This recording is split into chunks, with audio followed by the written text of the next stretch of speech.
पश्चिम Asia में चल रही लड़ाई का असर अब भारत में भी दिखने लगा है। देश के कई हिस्सों में एलपीजी गैस की कमी की खबरें सामने आ रही हैं। देश के कुछ इलाकों में गैस सिलेंडर की उपलब्धता को लेकर लोगों को परेशानी का सामना करना पड़ रहा है। कई जगहों पर गैस एजेंसियों के बाहर लंबी कतारें भी देखी जा रही हैं।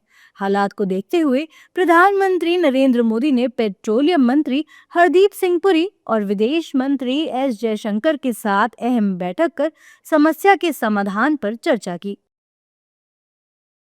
इस बीच विपक्ष ने भी सरकार को घेरना शुरू कर दिया है। विपक्षी पार्टियों के नेताओं ने इस समस्या के लिए केंद्र सरकार की नीतियों को जिम्मेदार ठहराया है। युद्ध के संकेत थे, सबके पास थे, पर तैयारी में कमी रही है, जिस वजह से आज सारा का सारा भार और असुविधा जनता को भुगतना पड़ रहा है।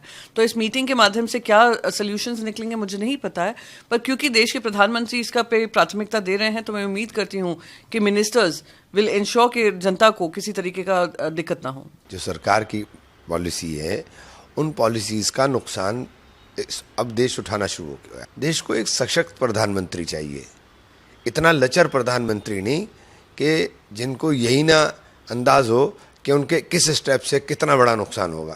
जो अंतर्राष्ट्रीय समस्या पैदा हो गई है इजराइल और अमेरिका के युद्ध कर देने से ईरान के ऊपर, उसका कुछ असर तो आना ही था। लेकिन ये तो भारत सरकार इतने दिन से दावा भर रही थी कि हमारे ट्रम्प दोस्त हैं और हमारा इंटरनेशनल लेवल पे बहुत अच्छा मामला चल रहा है, हमारे पास पहले से ईंधन है, पर्याप्त ईंधन उपलब्ध है। उसके बाद 2 दिन में सामने आ गया। तो ये सरकार का मिसमैनेजमेंट है।